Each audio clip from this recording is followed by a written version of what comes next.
Good morning friend. তো এইমাত্রই ঘুম থেকে উঠলাম। তো এখন ঘড়ির কাঁটায় বাজে প্রায় 8:30। তো ঘুম থেকে উঠে তো উপরের দিকে আসলাম, মেঘ করেছে, বৃষ্টি আসবে মনে হচ্ছে।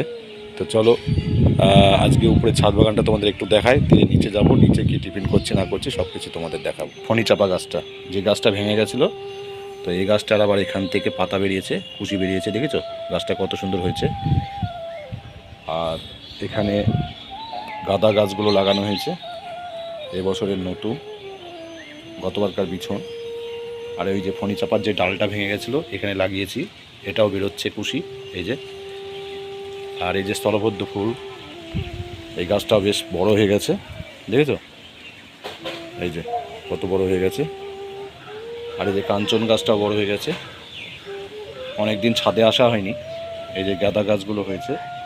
আর এখানে এই যে দেখেছো গাছগুলো বেশ বৃষ্টি বৃষ্টি হওয়াতে একটু তাজা তরতাজা হয়েছে। তবে জবা গাছটা একটু কমজোরি হয়েছে দেখছি, বাড়িতে না থাকলে যা হয়। টুম্পা নেই বাড়িতে, তো গাছগুলো ঠিকঠাক যত্ন হচ্ছে না, যত্ন নেওয়া হয়নি, এই জন্য এই অবস্থা। তো বেগুন গাছটা দেখছি এখনও আছে, তবে একটা বেগুনও আছে দেখছি, এই যে একটা বেগুন ধরেছে, তবে বেগুনটাই পোকা লাগছে।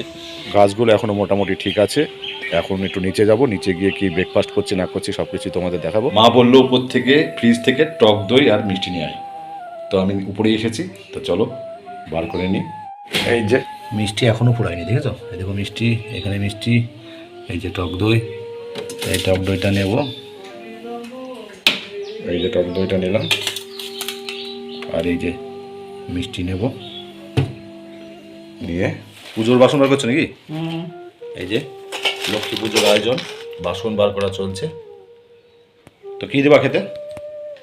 তো চিড়ে খাবি? চিড়ে নেই তো। তো কি দিয়ে খাবো? মুড়ি। মুড়ি খাবো। কি দিয়ে খাবো মুড়ি? ওই দই নিয়ে এসছিস, মিষ্টি নিয়ে এসছিস, ওই দিয়ে খাবি। তো দাও, খেতে দাও। তারপরে টক দই দিয়ে মুড়ি দিয়ে মেখে মিষ্টি দিয়ে জমিয়ে খাবো।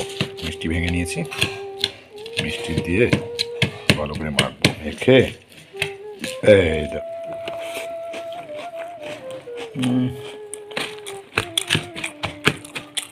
বেশ ভালো, টক দই দিয়ে মিষ্টি দিয়ে মুড়ি দিয়ে সকালবেলায় বেশ ভালোই লাগছে। তো বন্ধুরা, টক দই দিয়ে মিষ্টি দিয়ে জমিয়ে খাচ্ছি। তো তোমরা অবশ্যই ভিডিওটা দেখবে, লাইক করবে, কমেন্ট করবে, শেয়ার করবে, আর অবশ্যই ভালো থাকবে, সুস্থ থাকবে। টাটা।